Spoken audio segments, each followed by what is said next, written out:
कृषि मूलश्च जीवनम्। कृषि विज्ञ र वैज्ञानिकहरूसँगको कृषि सम्बन्धी छलफल गर्न साप्ताहिक कार्यक्रम यहाँहरू सबैलाई नमस्कार। म गोविन्द रिजाल। आजको कार्यक्रम एक निकै चर्चित र कहिलेकाहीँ कन्ट्रोभर्सियल मानिने विषयमा छलफल गर्दैछौँ। कृषकको बारीमा उत्पादन भएको सामानहरू बजारसम्म पुर्याउँदाखेरि बीचमा कृषि वाहकहरूद्वारा नै दूरदराजका किसानले उत्पादन गरेका उपजहरू सुगम र सहरी क्षेत्रमा सहजै उपलब्ध हुन्छ। ती व्यक्ति और पात्रहरू धेरै जसो समय आलोचनाका पात्रहरू पनि बन्दछन्। आज यही विषयमा हामी छलफल गर्नेछौँ र आजको शीर्षक छ उत्पादन र बजार जोड्ने सेतु भनेर व्यवसाय गर्ने व्यापारी वा वाहकहरूको विषयमा र यसको अङ्ग्रेजीमा छ production and market management to exclude commission agent. र आजको विज्ञ हुनुहुन्छ दावा छिरिङ तामाङ। उहाँ कृषि तथा वन विश्वविद्यालयमा उपप्राध्यापक हुनुहुन्छ। उहाँले एग्रिकल्चर कृषि व्यवसाय भएर पनि लामो समयसम्म काम गरिसक्नु भएको छ। उहाँको मन्तव्यको पृष्ठपोषण गर्दै हुनुहुन्छ वासुदेव काफ्ले सर र त्यसपछि राजेन्द्र जङ रायमाझी। वासुदेव काफ्ले सर कृषि विभागमा आबद्ध हुनुहुन्छ भने राजेन्द्र जङ रायमाझी सर एक सफल कृषि उद्यमी हुनुहुन्छ। उहाँहरू सबैलाई स्वागत गर्दै म पहिला दावा छिरिङ सरबाट सुरु गर्न चाहन्छु। दावा सर, हजुर अहिले कहाँ हुनुहुन्छ? म अहिले आफ्नो निवासमा छु, रामपुर चितवनमा। हजुर पहिला कृषि व्यवसाय हुनुभयो, त्यसपछि अध्यापनतिर लाग्नु भएको छ। कति गर्नुभयो र कति वर्ष भयो त युनिभर्सिटीमा जानुभएको? युनिभर्सिटीतिर मैले यतातिर चाहिँ अध्यापन गर्न लागेको चाहिँ मेरो यो 8औं वर्ष हो। हजुर सर। अहिले आएर चाहिँ यही यसै अध्ययन अध्यापनमा नै संलग्न छु अहिले भनौँ न। हजुर सर। यसमा यो कृषि उत्पादनदेखि बजारसम्म पुग्दाखेरिको जुन सेतु भन्छ नि हाम्रो व्यापारीहरू, हजुर उहाँको विषयमा लिएर हजुरको अनुभवहरू छोटो 8-10 मिनटमा यसो समेटेर भनिदिनुहोस् न। हजुरको प्रस्तुतिपछि वासुदेव सर र राजेन्द्र सरले पृष्ठपोषण गर्नुहुनेछ। हजुर हजुर धन्यवाद। सर्वप्रथम त मैले मेरो अनुभव मेरो विगतको चाहिँ 12-13 वर्षको चाहिँ जुन बेला म कृषि उद्यमी थिएँ त्यो बेलाको अनुभव म यहाँ सेयर गर्न चाहन्छु।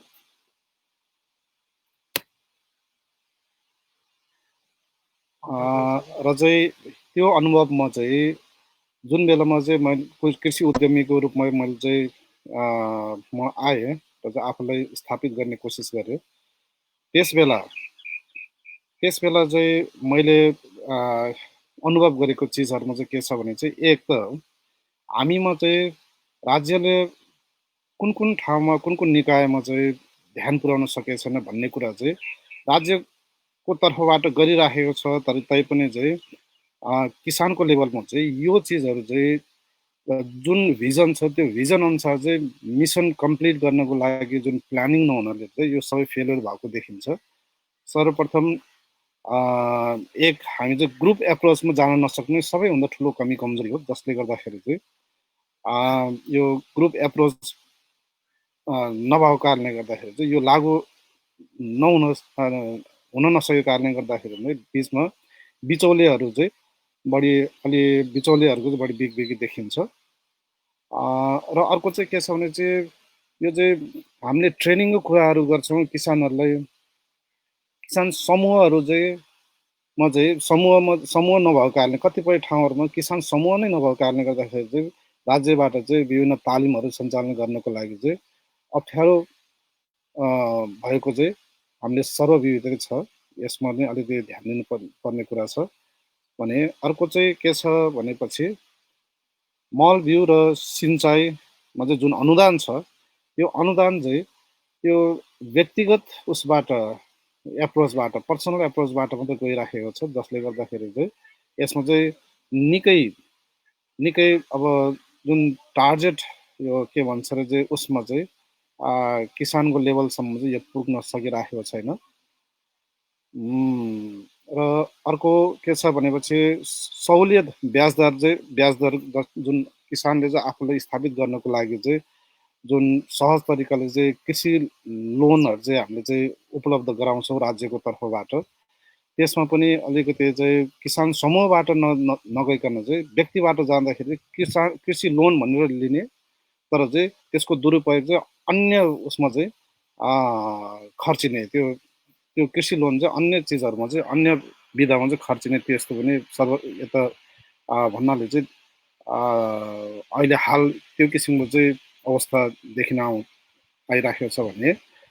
र अर्को के छ भने चाहिँ अनुदानको कुरा भइहाल्यो कि अनुदान र सहुलियतको चाहिँ दुरुपयोग भएको नभएको चाहिँ निरीक्षण कसले गर्ने, राज्यले कसरी गर्ने भन्ने सन्दर्भमा चाहिँ अहिलेसम्म चाहिँ कुनै पनि निकायको चाहिँ ध्यान आकर्षण नभएको देखिन्छ, जसमा चाहिँ यो के भन्छ र चाहिँ मात्रै चाहिँ बैङ्कको चाहिँ अडिटलाई मात्रै हामीले चाहिँ मेन त्यस मात्रै केन्द्रित गरेको जस्तो देखिन्छ भने, अर्को चाहिँ अब प्रडक्ट क्वालिटीतिर पनि जस्तै चाहिँ सहुलियत अब ट्रेनिङ गरायो, किसानसँग बनायो, ट्रेनिङ गरायो र चाहिँ सहुलियत ब्याज दरमा चाहिँ कृषि ऋण उपलब्ध गरायो, र त्यसपछि चाहिँ आएर चाहिँ अब के उत्पादन गर्ने भन्ने सन्दर्भमा चाहिँ र चाहिँ एउटा ग्रुप एप्रोचमा गएर चाहिँ एक किसान समूहको एक उत्पादन त्यो किसिमले त्यो मोडेलमा गयो भने चाहिँ बजार व्यवस्थापन गर्नलाई चाहिँ राज्यले सजिलो पर्ने थियो भन्ने मलाई लाग्छ मेरो अनुभवले।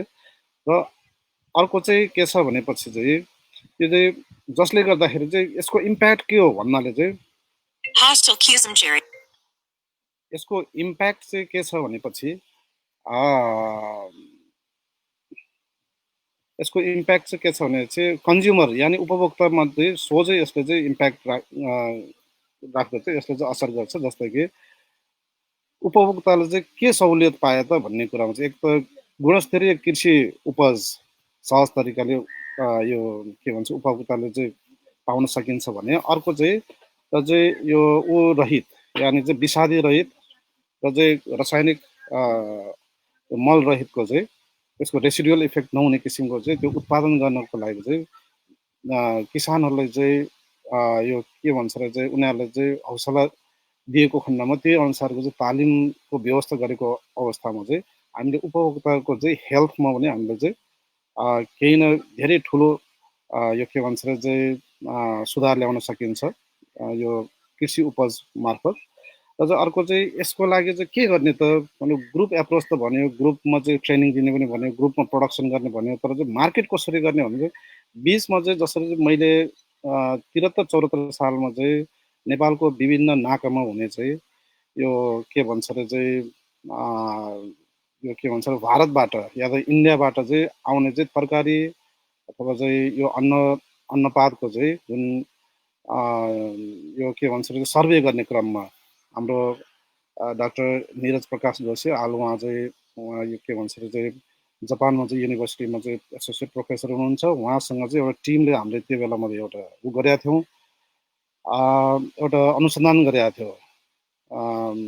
त्यो सन्दर्भमा चाहिँ हामीले के पायौँ भनेपछि कलेक्सन सेन्टर चाहिँ हामीले ठाउँ ठाउँमा देखियो, प्रादेशिक हिसाबले क्षेत्रीय हिसाबले ठाउँ ठाउँमा देखियो। अब जस्तै चारालेमा छ र चाहिँ यो हेटौडामा छ, नारायणगढमा छ, यस्तै किसिममा चाहिँ अनेकौँ छ। तर चाहिँ हामीले चाहिँ यसको विस्तारित यो के भन्छ रूप चाहिँ हामीले चाहिँ कहिले पनि चाहिँ विस्तारित रूप बनाउने चाहिँ त्यो किसिमको सोच हामीले कहिले पनि बनाएनौँ, अझै त्यहाँसम्म मात्रै सीमित राख्यो। त्यो किसिमको चाहिँ अबको अवस्थामा आएर चाहिँ किसानलाई चाहिँ एकरूपता यानि चाहिँ किसानको उपजले चाहिँ राम्रो मार्केट यानि चाहिँ राम्रो यो बजार व्यवस्थापन यानि बजार मूल्य पाउनको लागि चाहिँ हामीले अब सोच्नुपर्ने के छ भने चाहिँ क्षेत्रगत हिसाबले होइन कि यानि चाहिँ स्थानीयगत हिसाबले होइन, जस्तो कि वडा स्तरीय चाहिँ यो कलेक्सन सेन्टरहरू चाहिँ बनाउनु पर्ने आवश्यक देखियो। अझै यो यसलाई चाहिँ कसरी अपरेट गर्ने, कसरी सञ्चालन गर्ने भन्ने सन्दर्भमा चाहिँ के छ भनेपछि चाहिँ राज्यले जुन पहल गरिराखेको छन्, जुन ह्युमन रिसोर्सेसहरू राज्यसँग छ, जुन ज्ञान केन्द्र छ, सेवा केन्द्र छ, र चाहिँ वडामा चाहिँ कृषि उपसेवा केन्द्र छ अथवा पशु उपसेवा केन्द्र छ, अहिले वडामा भएको चाहिँ उपकेन्द्रको चाहिँ जुन टेक्निसियनहरूको चाहिँ वास्तवमा भन्ने हो भने उनीहरूको चाहिँ यो एफोर्ट यानि चाहिँ उनीहरूको चाहिँ यो जुन संलग्नता चाहिँ कृषि यो क्षेत्रमा चाहिँ कृषि क्षेत्रलाई चाहिँ उत्थान गर्नको लागि जुन उनीहरूले भूमिका निर्वाह गर्नुपर्ने हो नि त्यो भूमिका निर्वाह त गर्ने, तर कुन हिसाबले गर्ने भन्ने स्ट्राटेजी उनीहरूले के काम गर्ने भन्ने स्ट्राटेजी चाहिँ सिजनल स्ट्राटेजी नहुनाले गर्दाखेरि चाहिँ उनीहरू पनि स्वयं टेक्निसियनहरू पनि अन्यलमा रहेको देखिन्छ र दिनभरि आउने बस्ने, कुनै केस आयो भने कसैलाई सोध्न आयो भने त्यसको चाहिँ जवाफ दिने अथवा चाहिँ त्यसको चाहिँ उसको चाहिँ समस्याको समाधान गर्नको लागि चाहिँ भनौँ सल्लाह दिने, नत्र भने त्योभन्दा अगाडि चाहिँ जुन किसिमको चाहिँ सोच राखेर नेपाल सरकारले राज्यले चाहिँ खटाएको छन् त्यो किसिमको चाहिँ प्राविधिक यो के भन्छ अरे चाहिँ प्राविधिक भारले चाहिँ जुन किसिमको चाहिँ सेवाग्राहीहरूले चाहिँ जुन ऊ दिनुपर्ने हो, सरसल्लाह दिनुपर्ने हो र चाहिँ ठाउँमा गएर अन द स्पट गएर चाहिँ जुन निरीक्षण गर्ने सरसल्लाह दिने गर्नु त्यो किसिमको चाहिँ अवस्था, त्यो किसिमको अवस्था हुनुपर्ने हो, त्यो नदेखेको प्रष्ट देखिन्छ। र चाहिँ एउटा त उदाहरण त त्यही पनि छ कि जस्तै म पनि मेरै आफ्नै वडा म आफै स्वयं अब यहाँ एएफयु यानि चाहिँ नेपालकै ठुलो कृषि विश्वविद्यालय छ, यसैको आडमा रहेको चाहिँ 19 नम्बर यानि चाहिँ भरतपुर महानगरपालिका 19 नम्बर वडामा चाहिँ रहेको चाहिँ कृषि उपकेन्द्र पनि छ, पशु उपकेन्द्र पनि छ, तर चाहिँ उसको इफेक्ट भनेको चाहिँ जेरो नै छ। कारण के हो भने यहाँ किसान समूह बढीमा भयो भने चाहिँ किसान समूह बढीमा भयो भने 2-4 होला, त्यो पनि सबै नै प्यासिभ छन्। यसलाई कसरी एक्टिभ गराउने भन्ने सन्दर्भमा चाहिँ हामीले लागिराख्नुपर्ने हुन्छ र चाहिँ यो त एउटा उदाहरण मात्रै हो। यस्तो उदाहरण नेपालभरि चाहिँ मोर देन 90% चाहिँ वडाहरू, मोर देन 90% चाहिँ क्षेत्रमा चाहिँ सबै यस्तै नै छन्। र चाहिँ यसलाई चाहिँ कसरी अगाडि लान सकिन्छ, लैजान सकिन्छ, कसरी सुधारेर लान सकिन्छ भन्ने चाहिँ अहिलेको चाहिँ पुस्ताको चाहिँ सबैभन्दा ठुलो च्यालेन्ज चाहिँ त्यही हो। कृषि क्षेत्रको उत्थानको लागि चाहिँ हामीले सबैभन्दा मेन हेर्नुपर्ने चाहिँ यही यो पेसागत हिसाबले चाहिँ उनीहरूको चाहिँ पेसागत समूह बनाउने र चाहिँ पेसागत समूहलाई चाहिँ तालिम दिने र चाहिँ उसले सपोर्ट गर्नलाई चाहिँ राज्यले चाहिँ यो कृषि यो के भन्छ अनुदानमा चाहिँ सहुलियत ब्याज दरमा चाहिँ कृषि लोन उपलब्ध गराउने र चाहिँ यो के भन्छ मल बिउ र चाहिँ यो सिँचाइमा चाहिँ सहुलियत प्रदान गर्ने र त्यसबाट उत्पादनको चाहिँ विधि कसरी भने चाहिँ ग्रुप एप्रोचमा जान सक्यो भने चाहिँ एउटा ग्रुपले चाहिँ एउटै मात्र कमोडिटी यानि चाहिँ एउटै मात्र उत्पादन गर्न सकियो भने चाहिँ त्यही अनुसारको चाहिँ उत्पादनको चाहिँ क्षेत्रगत हिसाबले चाहिँ एरियाको हिसाबले चाहिँ उत्पादनको चाहिँ एउटा प्रिडिक्सन गरेर यतिको चाहिँ उत्पादन यति हुन आउँछ म्याक्सिमम मिनिमम अनि त्यो रेन्ज अनुसार चाहिँ राज्यले चाहिँ यो कलेक्सन सेन्टर मार्फत चाहिँ कुन ठाउँमा पुर्याउनु पर्ने हो, बजार व्यवस्थापनको लागि आवश्यकता के छ कसो छ, मार्केटलाई चाहिँ राम्रोसँग स्टडी गरेर चाहिँ यदि मार्केटले कन्ज्युम गर्न सक्ने चाहिँ मार्केटले उ गर्ने यानि चाहिँ उपलब्ध गराउने, कन्ज्युम गर्न नसकेको चाहिँ एक्सपोर्टको लागि चाहिँ दोस्रो चाहिँ इन्डियाको चाहिँ तरकारी नेपालमा आउँछ भने नेपालको तरकारी इन्डियामा किन नजाने, जान्छ के जाँदै नगएको भन्ने होइन। इन्डियाको नै तरकारी नेपालको पनि तरकारी इन्डियामा जान्छ, तर सिजनमा कुनै सिजनमा मात्रै यो के छ भने चाहिँ इन्डियातिर चाहिँ भारतको चाहिँ बजारमा पुग्ने गर्छ। तर चाहिँ के छ भने चाहिँ किसान समूह नहुँदाखेरि चाहिँ के छ भने चाहिँ किसानलाई चाहिँ यानि चाहिँ व्यक्तिगत कुनै एउटा किसानको चाहिँ पहुँच नभएको खण्डमा चाहिँ यानि उसको चाहिँ मार्केटमा चाहिँ अन्यल भएको खण्डमा चाहिँ उसलाई चाहिँ त्यहाँ बिचमा खेल्नेको चाहिँ पात्र के छ भने बिचौलिया छ। जस्तो अहिलेको उदाहरण चितवनमा अहिले लकडाउन चलिरहेछ, चितवनमा चाहिँ घर घरमा चाहिँ के छ भनेपछि यो सानो यो गाडीमा यानि चाहिँ यो टेम्पोमा चाहिँ तरकारी लिएर चाहिँ घर घरमा बेच्न आइराखेको अवस्था छ।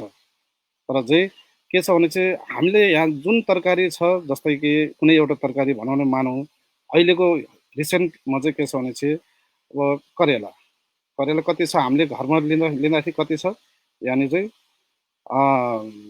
लगभग चाहिँ 70 रुपियाँ 80 रुपियाँ केजी छ।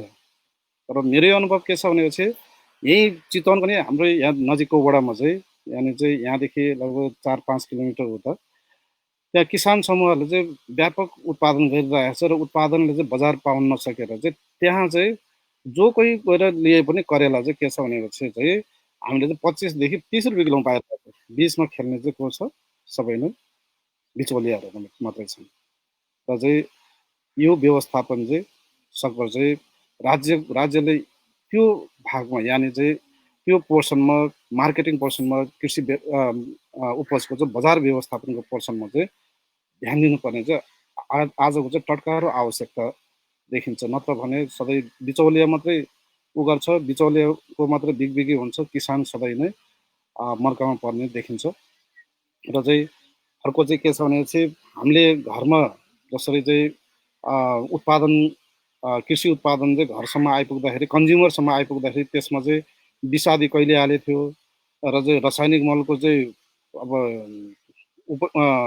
यो के भन्छ प्रयोग चाहिँ लिमिटमा छ कि बढी एक्सेस छ कि चाहिने भन्दा बढी छ कि त्यसको रासायनिक यो के भन्छ अरे चाहिँ असर चाहिँ मानिसमा चाहिँ देखिनेसम्मको चाहिँ त्यो किसिमको चाहिँ यो उपयोग गरिएको छ कि भन्ने किसिमको चाहिँ यो समस्याहरू जुन छ नि डाइरेक्टली चाहिँ हाम्रो चाहिँ यो हेल्थमा जुन किसिमको समस्या देखिन्छ नि यो सबै कारण के छ भनेपछि यो चाहिँ एक त किसानहरू चाहिँ एकजुट हुन नसक्नु र चाहिँ किसानलाई चाहिँ यो एक किसिमको चाहिँ भनौँ न यो प्रयोग यानि चाहिँ तालिम नहुँदाखेरि चाहिँ अब अब किसानले आफ्नो अनुभवमा यानि चाहिँ विषादीहरू युज गर्ने र चाहिँ आफ्नो अनुभवमा भने अनुभव भन्दाखेरि चाहिँ के छ भने लिमिटभन्दा बढी यानि चाहिँ डोजभन्दा बढी विषादी युज गर्दाखेरि चाहिँ निकै यो प्रब्लमहरू चाहिँ निकै देखिराखेको अवस्था छ। यसलाई चाहिँ यो जोड्ने कहाँ भने उत्पादन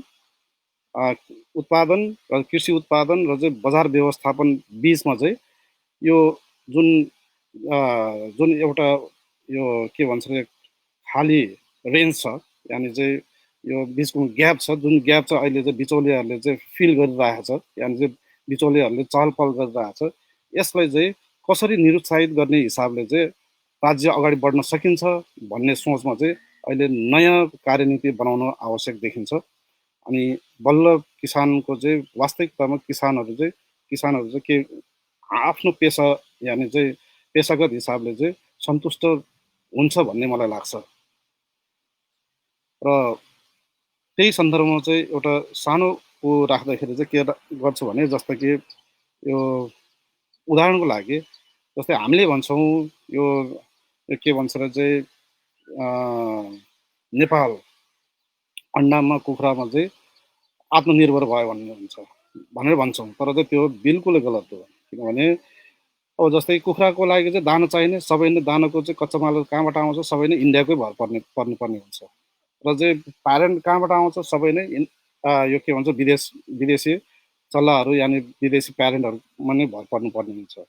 र चाहिँ ढुवानी गर्छौँ हामी के छ भनेपछि ढुवानी गर्ने यताउता गर्ने सबै बिचमा चाहिँ सबै बिचौलियाहरू चाहिँ को चलखेल देखिन्छ र चाहिँ औषधि पसलमा जाउँ त्यहाँ पनि बिचौलिया नै देखिन्छ र चाहिँ अन्डा बेचौँ अथवा कुखुरा बेचौँ त्यहाँ पनि चाहिँ बिचौलियाहरू नै देखिन्छ र चाहिँ केमा बिचौलिया छैन त कुन क्षेत्र चाहिँ बिचौलिया रहित छ भन्ने कुरामा चाहिँ हामीले चाहिँ सबैलाई चाहिँ त्यो एकचोटि अध्ययन गरेर मात्रै गौण अध्ययन गरेर मात्रै हामीले चाहिँ राज्य स्तरमा चाहिँ कस्तो किसिमको यो के भन्छ अरे चाहिँ उ गर्न सकिन्छ पहल गर्न सकिन्छ भनेर चाहिँ विज्ञहरू बसेर छलफल गर्न आवश्यक देखिन्छ। अनि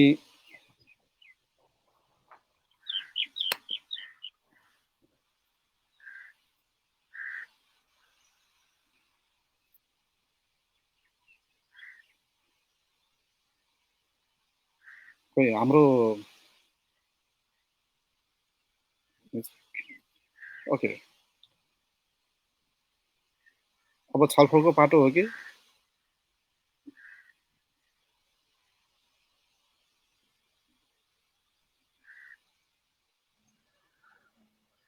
हवस् दावा छ, धेरै धन्यवाद।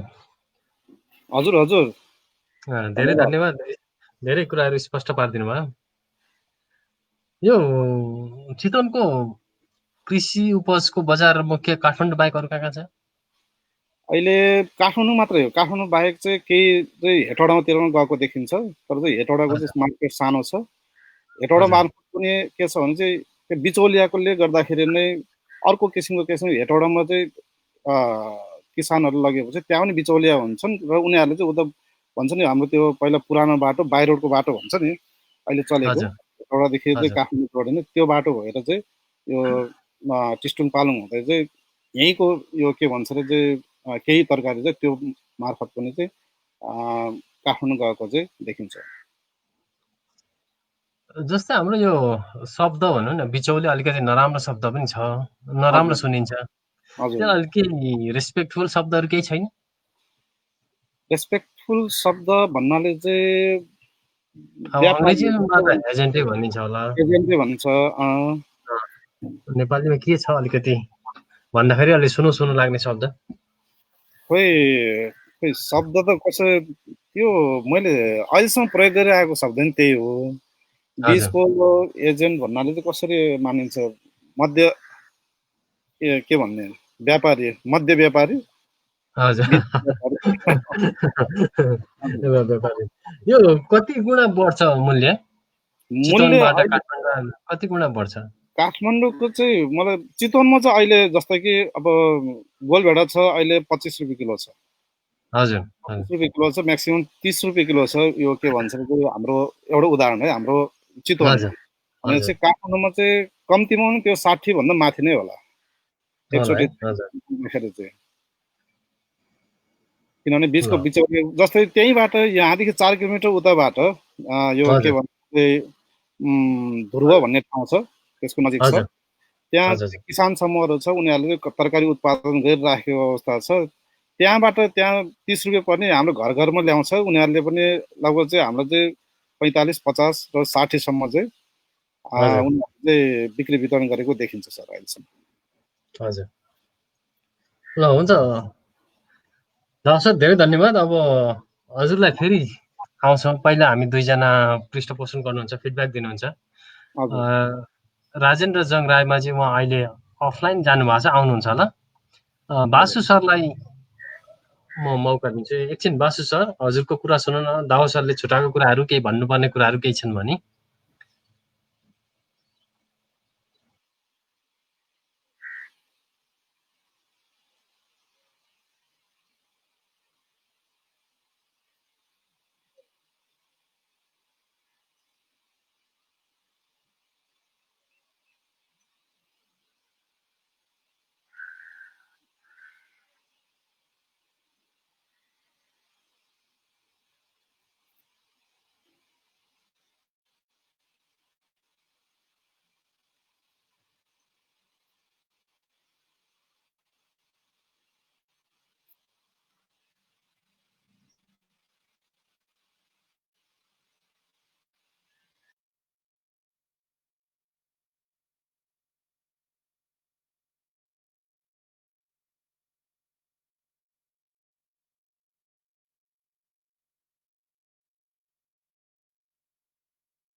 बाबु सर मैले इन्टरप्ट गरेँ।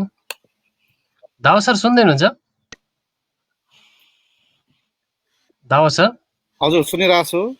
बासु सरको कुरा सुन्दै हुनुहुन्छ? हजुर सुनिरहेको छु सर। ल हुन्छ हुन्छ ल। बासु सरको कुरा सुने, उहाँको आवाज आएको छैन। बासु सर अलिकति के मिलिरहेको बासु छैन। सरको आवाज चाहिँ मसँग, उहाँको चाहिँ ऊ बासु सरको देखिएछ। बासु सरको के भएको छैन।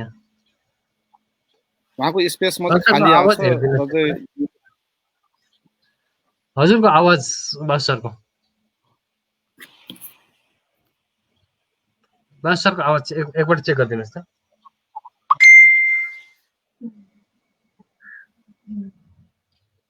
एकपल्ट चेक गरिदिनुहोस् न।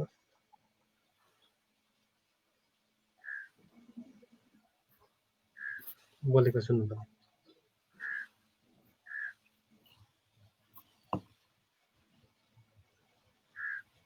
बोल्नुहोस् त।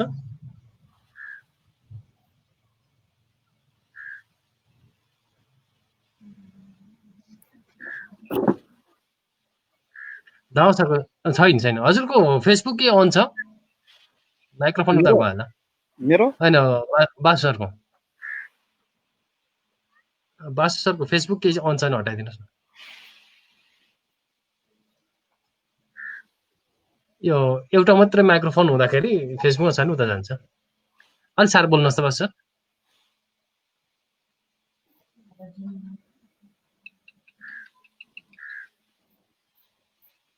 बासु सरको भोल्युम चेक गर्नुहोस् त, ठुलो पारिदिनुहोस्।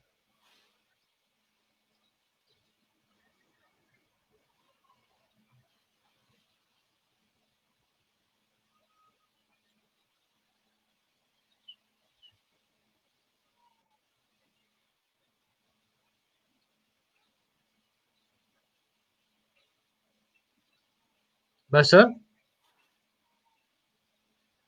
तपाईँले सुन्नु भएको छ बासु सरको भोल्युम आवाज? छैन, मैले सुनेको छैन।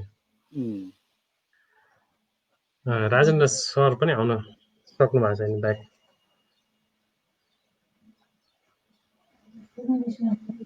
बासु सर अहिले कहाँ हुनुहुन्छ? अहिले चितवन? बासु सर काठमाडौँ हुन्छ होला।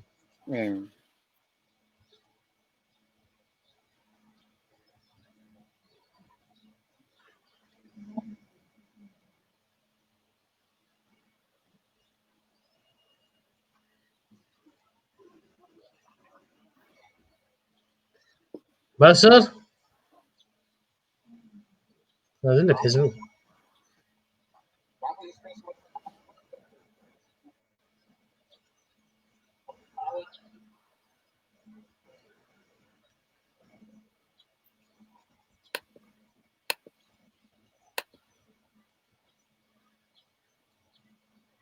हुन्छ। बासु सरको भएन। त्यसो भने हामी ब्याक टु फेसबुकै जाउँछ। ल हुन्छ। फेसबुकबाट अरू कसैले सोध्न चाहनुहुन्छ भने सोध्न सक्नुहुन्छ। जस्तै अहिले राजेश कुमार हुनुहुन्छ, म्युट छ होला लेख्नु भएको छ क्वेसन। बासु सरको आवाज सुनिएन भनेर धेरै लेख्नु भएको छ।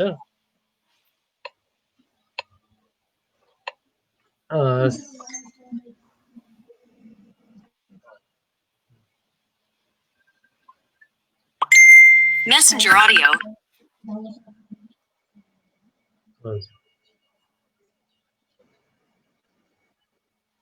बासु सरले मेसेन्जरमा कल गरिराख्नु भएको छ। बासु सर उता अहिलेकै लिङ्कबाट आउनुहोस् न। हजुर ब्याक टु त्यही लिङ्क। त्यो फेसबुक हटाइदिए पनि हुन्छ।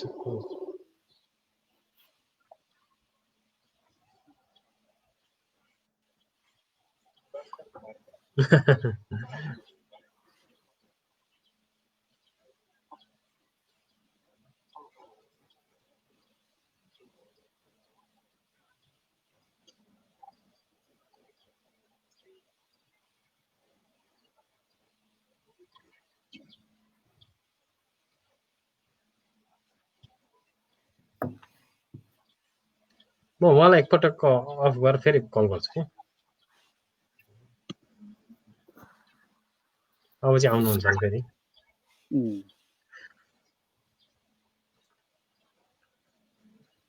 ल हुन्छ दावा सर, अघि हामी त्यही कुरा गर्दै थियौँ, अरू के नाम छ कि भनेर। हजुर हजुर सर।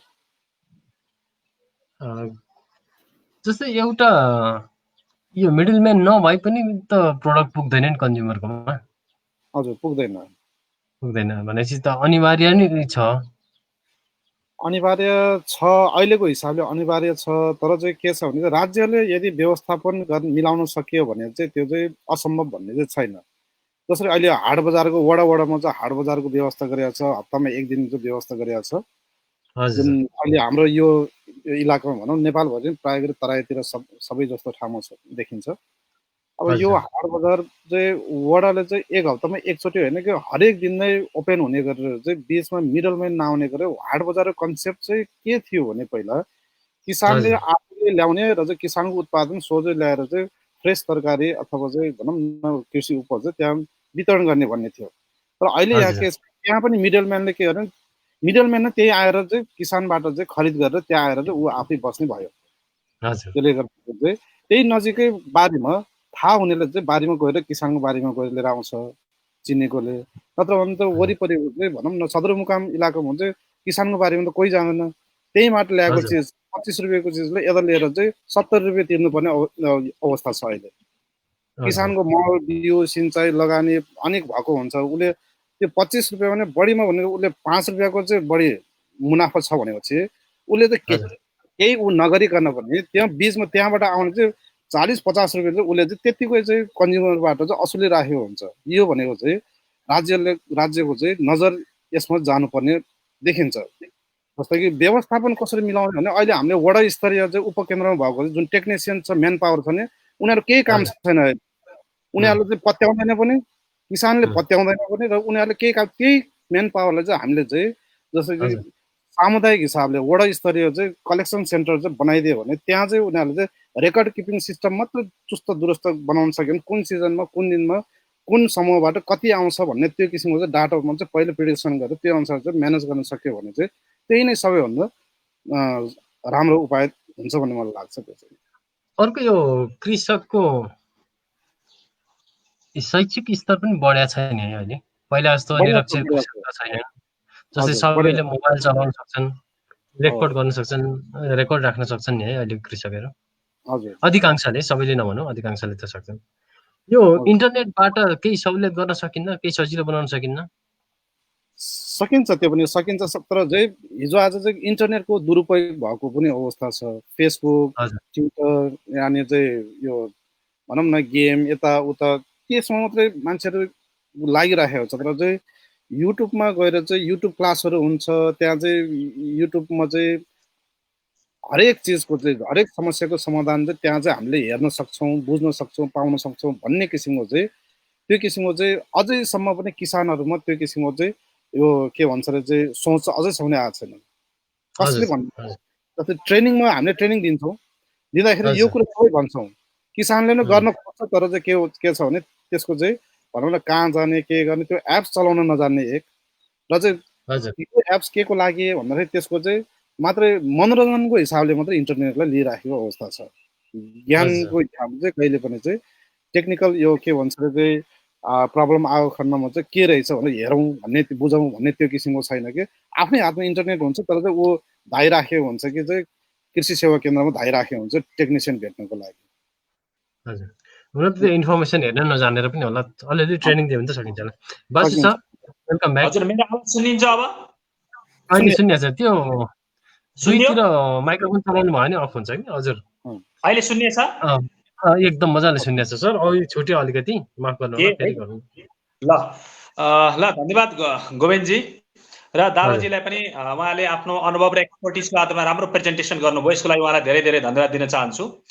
र म चाहिँ एउटा गभर्मेन्ट सिस्टममा पनि भएको नाता र मेरो पनि आफ्नो अनुभव र एक्सपर्टिजको आधारमा मैले दुई चारवटा कुरा राखेँ। वास्तवमा अहिले मैले भनेको थिएँ यो कृषि भनेपछि यो इन्टिग्रेटेड एप्रोच अथवा इन्टरडिसिप्लिनरी एप्रोच पनि रहेछ यसमा चाहिँ अब कृषि प्रसारका कुराहरू भयो, जुन चाहिँ कृषि तथा पशुपन्छी विकास मन्त्रालयले अलि प्राइम रोल खेलिरहेको छ यसमा। त्यसपछि गएर रिसर्चका कुरा भयो, नार्क्स र त्यसपछि गएर टिचिङका कुराहरूमा युनिभर्सिटिजहरू जस्तै एआइएफयू लगायत अरू इन्स्टिट्युटहरू छ। र यो सबैको आफ्नो आफ्नो यसमा भूमिका रहनु पर्ने देखिन्छ।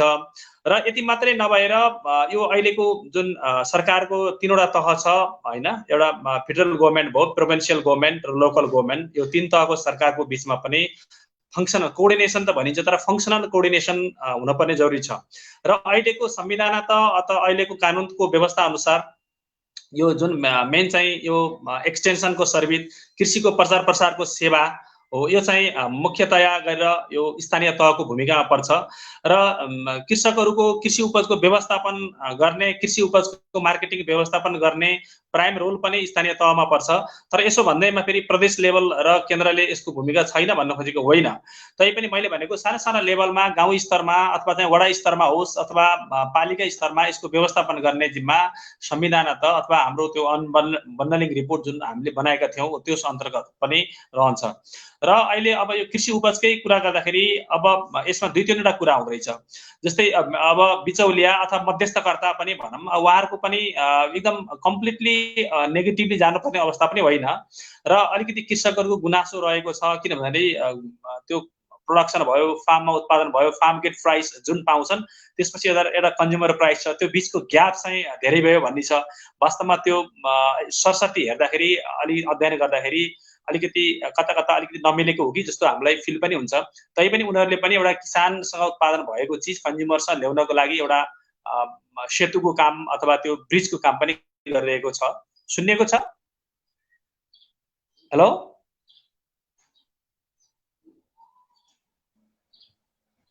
बस सर सुन्ने छ। सुन्ने छ है? त्यसको काम पनि गरिरहेको अवस्था छ। हजुर, कहाँ अफ हुन खोज्दैछ। हजुर। र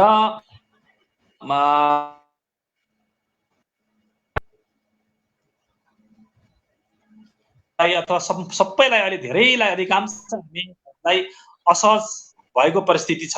र यो चाहिँ किसानहरूलाई पनि धेरै असहजता छ, हामीले बुझेका छौँ। बुझ्दा बुझ्दै पनि अब यो सहजताको लागि यो मार्केटिङसँग सम्बन्धित विषयवस्तु भएको हुनाले किसानहरूको कृषि उपजको अलिकति सहज व्यवस्थापन होस् भन्नको लागि कृषि तथा पशुपन्छी विकास मन्त्रालयले र यस अन्तर्गतका निकायहरूले र प्रदेशमा पनि प्रदेश कृषि भूमि व्यवस्था कृषि तथा सहकारी मन्त्रालयहरूले पनि यसको सहजीकरण गर्नको लागि हर तरहले भूमिका निर्वाह गरेका छन्, प्रयास गरेका छन्। यद्यपि यो प्रयासको बावजुद पनि यो असहजताको कारणले गर्दाखेरि अप्ठ्यारो परेको चाहिँ अवश्य हो। जस्तै कृषि तथा पशुपन्छी विकास मन्त्रालयले प्रदेशको कृषि मन्त्रालय, त्यसपछि गएर यो जिल्ला प्रशासन कार्यालयमा र पालिका स्तरमा पनि कृषि वस्तुको ढुवानीको लागि निर्वाध ढुवानीको व्यवस्था होस् अथवा ढुवानीको सहजता होस् भनेर चाहिँ यसरी पत्रचार गरेको अवस्था र गृह मन्त्रालयसँग पनि समन्वय गरेको अवस्था छ र केही हदसम्म यसलाई सम्बोधन भएको पनि छ। तर अब स्वास्थ्यका हरेक यो अहिलेको अवस्थामा सतर्कताहरू त अपनाउनु पर्ने यो त जरुरी नै छ, चाहे जुनसुकै हामी लेभलमा होस्, चाहे कृषक होस्, चाहे कन्ज्युमर होस्, चाहे जुनसुकै उद्योगी होस्, चाहे हरेक लेभलमा यो चाहिँ हामीले अपनाउनु पर्छ। र यसरी अलि सहजीकरणको लागि प्रयास चाहिँ नगरेको होइन, प्रशस्त प्रयासहरू गरेका छन्। र अहिले मैले भनिहालेँ प्रयासका बावजुद पनि अहिलेको यो असहज परिस्थितिले गर्दाखेरि सबैलाई किसानहरूलाई असहजताको स्थिति सिर्जना भएको छ। र अर्को कुरो चाहिँ अब अर्को कुरो के छ भने एउटा कस्ट अफ प्रोडक्सनको कुराहरू रहेछ, उत्पादन लागतको कुराहरू। कहिलेकाहीँ कृषकहरूलाई के हुन्छ भने अब कुनै बेला अघिल्लो वर्ष अलिकति भाउ पाएको अथवा उत्पादन अलिक कम भएको कारणले गर्दाखेरि अथवा कुनै कारणले गर्दा मूल्य पाएको र मानौँ न कुनै चिजको उत्पादन गर्न 1 किलोलाई 20 रुपियाँ पर्यो सपोज भनेदेखि, अब कुनै बेला 60 रुपियाँमा बेचेको छ भनेदेखि अर्को वर्ष 50 भयो भने ए पोहोर त 60 मा बेचेको थिएँ अहिले 50 भयो मलाई घाटा लाग्यो भन्ने पनि यस्तो हाम्रो अध्ययनले कतै कतै यस्तो अवस्था पनि छ हैन। तर अहिलेको परिस्थिति चाहिँ यो होइन। तर मैले भन्न खोजेको चाहिँ कहिलेकाहीँ हामीले कस्ट अफ प्रोडक्सन कति हो अनि मेरो मुनाफा हुनुपर्ने कति हो त्यो पनि हामीले हिसाब गर्नुपर्ने हुन्छ। र अर्को कुरो प्रोडक्सन भोल्युम कति छ त्यसले पनि महत्त्वपूर्ण भूमिका खेल्छ। र अर्को कुरो व्यापारीहरूसँग पनि हामीले त अब यो सरकारको निकायमा भएको हुनाले उहाँहरूसँग पनि समन्वय गर्नुपर्ने र अनि के छ अवस्था भन्नलाई उहाँहरूले पनि त्यो मुख्य गरेर कन्टिन्युअस सप्लाई, जसले कन्टिन्युअस सप्लाई दिन सक्छ उसँग चाहिँ बढी इन्टरेस्ट भएर ल्याउने भन्ने जस्तो यस्तो पनि छ। र अहिले दावाजीले नि भन्नुभयो त्यो बडा महत्त्वपूर्ण कुरा छ। वास्तवमा अहिलेको नीति पनि अथवा सरकारले पहिलेदेखिको यो ग्रुप एप्रोच अफ मार्केटिङ अथवा कोअपरेटिभलाई नि हैन, कोअपरेटिभ एप्रोच अफ मार्केटिङ यसलाई पनि अलिकति बढावा दिन पर्ने र यसलाई अलि सरकारको तर्फबाट फेसिलिटेसन गर्न पर्ने देखिन्छ। यसै गरी मैले सरकार भनिरहँदाखेरि यो युनिभर्सिटीहरू एएफयू पनि एउटा सरकारको अङ्गको रूपमा लिनुपर्छ। यहाँहरूले सरकार भनेको कृषि तथा पशुपन्छी विकास मन्त्रालयको मान्छे मात्रै हुन्, हामी होइन भन्नेतर्फ जान भएन। चाहे नार्क हो चाहे हामी, कसरी हुन्छ हामीले एउटा कमन एप्रोच बनाएर हामीले चाहिँ एउटा त्यो कमन भ्यू बनाएर किसानको लागि चाहे यो टेक्निकल सर्भिस प्रोडक्सनको लागि टेक्निकल सर्भिसको कुरा होस्, चाहे त्यसपछि गएर मार्केटिङ म्यानेजमेन्टको कुरा होस्, हामी चाहिँ एकदम एकरूप भएर जानुपर्ने देखिन्छ। र तिनै तहको सरकार बिचमा पनि यो फङ्सनल कोअर्डिनेसन भएर एकदम एकदम एकरूपता भएर जानुपर्ने देखिन्छ। र साँच्चीकै किसानहरूलाई अहिले अलिकति बजारको असुविधा भएको, मार्केटिङ व्यवस्थापनको लागि यो कुराहरू चाहिँ रहेको छ। र अब यो म थोरै यो हिजो सरकारको नीति तथा कार्यक्रम हिजो भर्खर आएको हुनाले पनि थोरै त्यसलाई पनि जोड्न चाहन्छु। वास्तवमा यसमा चाहिँ नीति तथा कार्यक्रममा यो न्यूनतम समर्थन मूल्य सहित बजारको सुनिश्चितताको लागि प्रबन्ध गरिनेछ भन्ने कुराहरू, यस्तो कुराहरू चाहिँ आएको छ। त्यसपछि सहर कौशी खेतीको कुराहरू, भूमि ब्याङ्कका कुराहरू छ, अनि यो भरपर्दो र निशुल्क प्राविधिक सेवाको प्रवाह गर्ने भन्ने कुरालाई प्राथमिकतामा राखिएको छ। अनि त्यसपछि गएर वास्तविक किसानहरूलाई अहिले दावाजीले साँच्चै यो अनुदान वास्तविक किसानले पाएनन् कि अथवा चाहिँ अनुदानको दुरुपयोग भयो कि भन्ने कुरो पनि छ होइन। यस्ता कुराहरू पनि सम्बोधनमा परेका छन्। हिजो भर्खरको अलिकति कुराहरू गरे। अब यी कुराहरूलाई नै गर्नको लागि यी नीति तथा कार्यक्रममा नै परेका र कृषि तथा पशुपन्छी विकास मन्त्रालयले अथवा यो सरकारकै कार्यक्रम हो, यो 5वटा कुराहरूलाई अलिकति प्राथमिकता साथ अगाडि बढाएको छ। म यहाँहरूलाई यो कुरो जानकारी गराउन चाहन्छु। एउटा कुरो सामग्रीमा अनुदानका कुराहरू रहेको छ। अनि त्यसपछि गएर सबै किसानको घर दैलोमा प्राविधिक सेवा टेवा दोस्रो बुँदामा। त्यसपछि गएर अर्को बुँदामा सस्तो र सुलभ ऋण भनेपछि सफ्ट लोनका कुराहरूलाई कसरी सहज बनाउन सकिन्छ भन्ने कुरा चाहिँ यसलाई प्रायोरिटीमा परेको छ। त्यसपछि गएर बाली तथा पशुपन्छी बिमाका कुराहरू परेको छ र न्यूनतम बचतको ग्यारेन्टी भन्दा यस्ता कुराहरूलाई कृषिको प्राथमिकतामा सरकारको तर्फबाट यी कुराहरूलाई राखिएको छ। र यी कुराहरूलाई वास्तवमा यसलाई मैले अहिले भनिसकेँ। नीति तथा कार्यक्रम सरस्वती हेर्दाखेरि अथवा हाम्रो समग्र हेर्दाखेरि वास्तवमा राम्रो छ। तर राम्रो त्यति बेला हुन्छ जब यो फङ्सनल हुन्छ र यो कार्यान्वयन हुन्छ, कार्यान्वयन तहमा पुग्छ र किसानहरू अथवा वास्तविक किसानहरू लाभान्वित हुन्छन्। त्यसकारणले गर्दाखेरि यसको लागि अहिले मैले भने यो इन्टरडिसिप्लिनरी एप्रोच भएको कारणले गर्दाखेरि यसमा मल्टी स्टेक होल्डर्सको भूमिका भएको हुँदाखेरि कृषक भयो, उद्यमी भयो, व्यापारी भयो, त्यसपछि गएर सरकारी तिनै तहका सरकारी तहमा रहेका अथवा सरकारको निकायहरू भयो, त्यसपछि गएर अनुसन्धान गर्ने नार्क जस्तो अनुसन्धान गर्ने संस्थाहरू होस् अथवा प्राइभेट सेक्टर होस्, त्यसपछि गएर यो टिचिङ रिसर्चमा लाग्ने चाहिँ एएफयू हैन, यो युनिभर्सिटिजहरू होस् भनेपछि यिनीहरू सबैले चाहिँ यस बारेमा इन्टिग्रेटेड एप्रोच बनाएर अगाडि बढ्यौँ भनेदेखि कुनै न कुनै रूपमा किसानको समस्याहरू हल गर्न सकिने र मार्केटिङको व्यवस्थापन गर्न सकिने कुराहरू रहेको छ। र मैले समष्टिमा अब म एकदम कन्क्लुडमा गएँ र मैले चाहिँ के कुरा अलिकति थोरै यहाँहरूलाई सम्बोधन गरेँ, एड्रेस गरेँ भन्दाखेरि सरकारका नीति तथा कार्यक्रममा कस्तो आयो, के मुख्य बुँदाहरू के थिए, त्यसपछि गएर कृषि उत्पादन वृद्धिका लागि सरकारले अथवा चाहिँ कृषि तथा पशुपन्छी विकास मन्त्रालयले निर्धारण गरेका 5वटा नीतिगत आधारहरूको बारेमा यहाँहरूलाई भने। र अहिलेको यो कोभिड-19 को कारणले गर्दाखेरि जुन किसानहरूलाई बजारीकरणको लागि असुविधा भएको छ, यसको लागि भए गरेका प्रयासहरू यद्यपि अझै पनि छ असुविधा, अहिले दावाजीले भन्नुभयो त्यो कुरो सत्य हो। र तैपनि यसको लागि चाहिँ के प्रयास गर्यो भन्ने कुराहरू चाहिँ अलिकति प्रयासका कुराहरू यहाँहरूलाई मैले यो कुराहरू बताएँ। र मार्केट म्यानेजमेन्टको लागि प्रोडक्सनको कुराहरू, त्यसपछि गएर मिडलम्यानको भूमिका, त्यसपछि गएर कन्ज्युमरसँग पुग्दाखेरिको न्यूनीकरण गर्न सकिन्छ हैन। ग्रुप एप्रोचको लागि मार्केटिङमा लागि ग्रुप एप्रोच अथवा कोअपरेटिभ मोडलमा जान सकियो भनेदेखि यसलाई अलिकति सहजीकरण गर्न सकिन्छ कि भन्ने कुराहरू रह्यो। अब यति हुँदै पनि अहिलेको यो मैले अहिले लास्टमा के भन्छु भन्दाखेरि यति हुँदै पनि यो सबैलाई असहजताको स्थिति छ अहिले। अब यो मर्खमा हाम्रो किसानहरू पनि वास्तवमा पर्नु भएको छ र यसलाई पनि सबै हामीले चाहिँ कुनै न कुनै रूपबाट कसरी हुन्छ हाम्रा नीति तथा कार्यक्रमले र यो कार्यान्वयन स्तरमै गएर सम्बोधन गर्न पर्ने देखिन्छ। हस्, धन्यवाद, नमस्कार। हजुर ल बास सर, धेरै धन्यवाद। हजुरको भिडियो अन्तिममा आएको थिएन तर भोइस एकदम स्पष्ट आएको थियो, सुन्ने थिएँ। दाउ सर सुन्नु भएको थियो नि? सुनिरहेको छु, भोइस एकदम राम्रो स्पष्ट आएको छ सर। स्पष्ट आएको थियो। त्यो एकपल्ट रिफ्रेस गर्नुभयो भने बास सरको भिडियो पनि आउँछ होला। तिलक सर पनि अनलाइन आउनु भएको छ, केही सोध्नुहुन्छ है? उहाँलाई अनलाइन राख्ने प्रयास गर्छु है। नमस्कार। ए नमस्ते। तिलक सर हजुर हजुर नमस्ते सबैलाई। नमस्ते। मैले अघिदेखि हजुरको ट्राई भिडियो गरेँ कि देखिएन कता छैन कता कि के हो? छैन आइरह होला। तिलक सर केही थप्नु छ? सुनिया छ सर? बोली सुनिया छ? सुनिरहेछ। ए हजुर ए ठिकै छ। अब हजुर हेर्नु केही मेरो थप केही छ भने भन्नुहोस् है हजुरको मैले धेरै पुरै विचारहरू केही छन् भने। फेसबुक लाइभमा मैले सुन्दै थिएँ दाबाजीको अघि, अनि त्यो अलिअलि सुन्दै के गर्दाखेरि बोल्नु भएन होला? सक्सक लागिरहेको भएर। ल हुन्छ दावा सर, अब हामी अन्तिममा छौँ, कन्क्लुजनमा छौँ। हजुर अहिलेसम्म छलफल गरेको विषयमा केही छुटेको छ भने, केही थप्ने छ भने थपेर समराइज गरिदिनुहोस् न। अब समराइज गर्ने भन्दा छुटेको त लगभग चाहिँ सबै यिनै कुराहरू सबै आइसकेको छन्। अहिलेको अवस्थामा चाहिँ के छ भनेपछि मेन गरेर चाहिँ हामीले चाहिँ सरकारले नै यो बिचौलियालाई चाहिँ बिचमा चाहिँ जुन राज्यले जुन छ नि, राज्यले चाहिँ कृषक उत्थान होइन कि अब बिचौलियाहरूको बिचमा नै बिचौलियाहरूको आफ्नो सङ्गठन छ बरु, तर बाहिर चाहिँ उनीहरूले गर्दैनन्। अनि किनभने यहाँको व्यापारी र चाहिँ यो हेटौँडाको व्यापारी चाहिँ हरेक दिन चाहिँ के हुन्छ भने उनीहरूको मार्केट बुझिराखेको हुन्छ। हेटौँडाहरूले चाहिँ नारायणगढबाट काठमाडौँसँग, अब पूर्वतिरबाट आउने चाहिँ चारालीबाट आउने चाहिँ यो के भन्छ र चाहिँ बिचौलियाहरूको यहाँ काठमाडौँसँग सबै भइराखेको यो एउटा नेटवर्क छ। यो बिचौलियाहरूको यो नेटवर्कलाई चाहिँ ब्रेक गर्नको लागि चाहिँ राज्यले के गर्नुपर्छ भन्ने कुरा, राज्यको भूमिका कहाँ के हुन्छ भन्ने कुरा चाहिँ राम्रोसँग अध्ययन गरेर चाहिँ किसान मर्कामा पर्नु भएन र चाहिँ कन्ज्युमरले चाहिँ एउटा प्रडक्ट यानि चाहिँ कृषि उपज चाहिँ एकदम स्वास्थ्यकर र गुणस्तर कृषि उपज चाहिँ कसरी सहज तरिकाले चाहिँ पाउन सकिन्छ त्यो मार्ग चाहिँ खोज्नु चाहिँ आवश्यक छ अहिलेको अवस्थामा चाहिँ।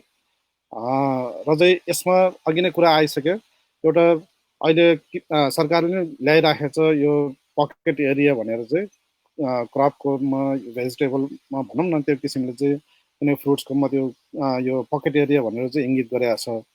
र त्यो किसिमले चाहिँ पकेट एरिया होइन, त्यो एरियाभित्र पनि किसान समूहलाई चाहिँ अलिकति बढी चाहिँ गरेर मोबिलाइज गरेर चाहिँ कसरी उत्पादन बढाउन सकिन्छ भन्ने त्यतिर पनि लाग्नु पर्यो। र अर्को चाहिँ के छ भने चाहिँ हामीले ट्रेनिङ दिँदाखेरि, जस्तै हामी युनिभर्सिटी लेभलमा हुने ट्रेनिङ दिँदाखेरि किसानहरूले के भन्नुहुन्छ भने हामीसँग चाहिँ उत्पादनमा चाहिँ हाम्रो कुनै उनै छैन, यो के भन्छ र चाहिँ खासै प्रब्लम छैन, हामी वर्षौँबाट उत्पादन गरिरहेको छ, हाम्रो मार्केटको प्रब्लम छ, राज्यले कसरी मिलाउन सकिन्छ, सहज गर्न सकिन्छ भन्ने उहाँहरूको क्वेसन त्यही मात्र हुन्छ लास्टमा आएर। अब कहिलेकाहीँ अब खडेरी भन्न आउँछ, फेरि यो के भन्छ र चाहिँ कहिले भनौँ न यो जलवायु परिवर्तनले गर्दाखेरि अब जस्तो असिनापात हुन्छ त्यो त रोक्न सकिँदैन।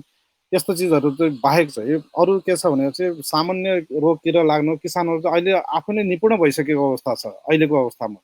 तर चाहिँ के छ भने चाहिँ जुन मार्केटमा जानुपर्ने कृषि उपज छ नि, त्यो उपजलाई चाहिँ अब अलि राम्रो बजार मूल्य पाउने र डाइरेक्ट किसान समक्ष चाहिँ किसानबाट चाहिँ उपभोक्ता समक्ष चाहिँ कसरी पुर्याउन सक्ने भन्ने चाहिँ त्यो बिचको चाहिँ उसले गर्दाखेरि चाहिँ यो के भन्छ त्यो चाहिँ बिचको खण्डले गर्दाखेरि चाहिँ किसानहरू मर्काउनु परेको देखिन्छ। किसान सँगसँगै कन्ज्युमर पनि हो।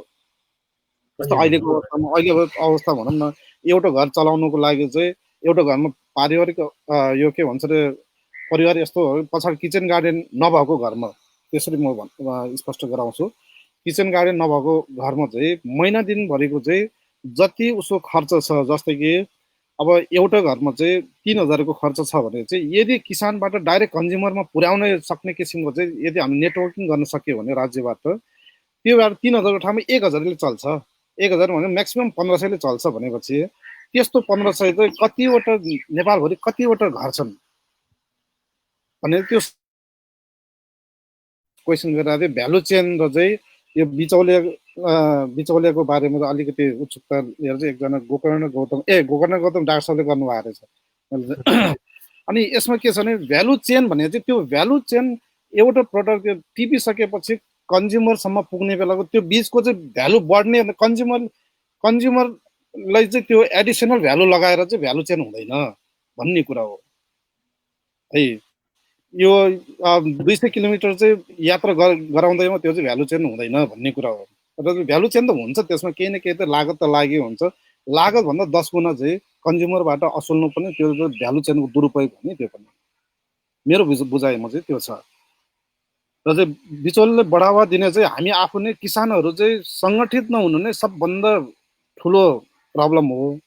किनभने बिचौलीहरूले चाहिँ यो ठाउँमा जस्तै मेरोमा चाहिँ काँक्रो लगाएको छ भने चाहिँ मैले दिन्छ 30 रुपियाँ केजी, ऊ त्यहाँ त 10 रुपियाँ किलो छ भने तपाईँले 30 रुपियाँ भन्छ, त्यो घटाएर 20 मा ल्याइदिन्छ।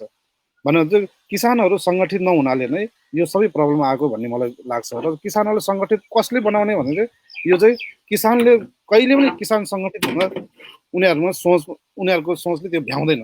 किसान समूह बनाउने, किसान समूहले चाहिँ अगाडि निरन्तरता दिने, यहाँनिर चाहिँ अलि यो के भन्छ अरे चाहिँ सबै थोकलाई चाहिँ व्यवस्थापन गर्ने समूह मार्फत भने चाहिँ किसानको सोचभन्दा बाहिरको त्यो कसले गर्ने भने राज्यले चाहिँ खटाएको चाहिँ टेक्निसियन यहाँनिर चाहिँ प्राविधिकहरूबाट गर्नुपर्ने गराउनु पर्ने हो।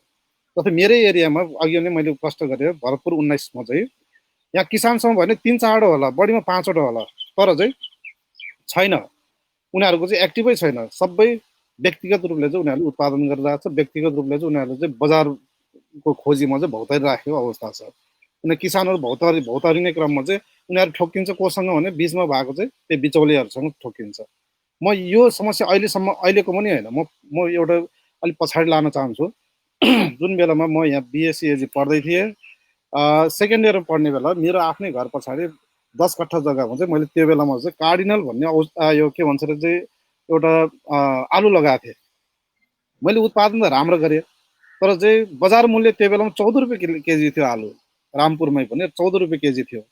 अनि मैले मन्डीमा गएर चाहिँ सोद्धाखेरि मलाई माग्यो 4.5 रुपियाँ केजीमा माग्यो त्यो बेलामा, जहाँ कि बजार भाउ 14 रुपियाँ थियो। अनि त्यहाँदेखि फेरि रामपुरमा गएर चाहिँ जसले यो बजारबाट यो के भन्छ अरे चाहिँ यो पसलबाट चाहिँ किराना पसलले बेच्छ नि, उनीहरू भन्दाखेरि कतिमा ल्याउनुहुन्छ भन्दाखेरि उनीहरूले ल्याउने चाहिँ 10 रुपियाँ केजीमा, अनि बेच्छ 14 रुपियाँ केजीमा। भन्नाले चाहिँ यो नै भ्यालु चेन हो त, डेफिनेसन त यो त होइन नि।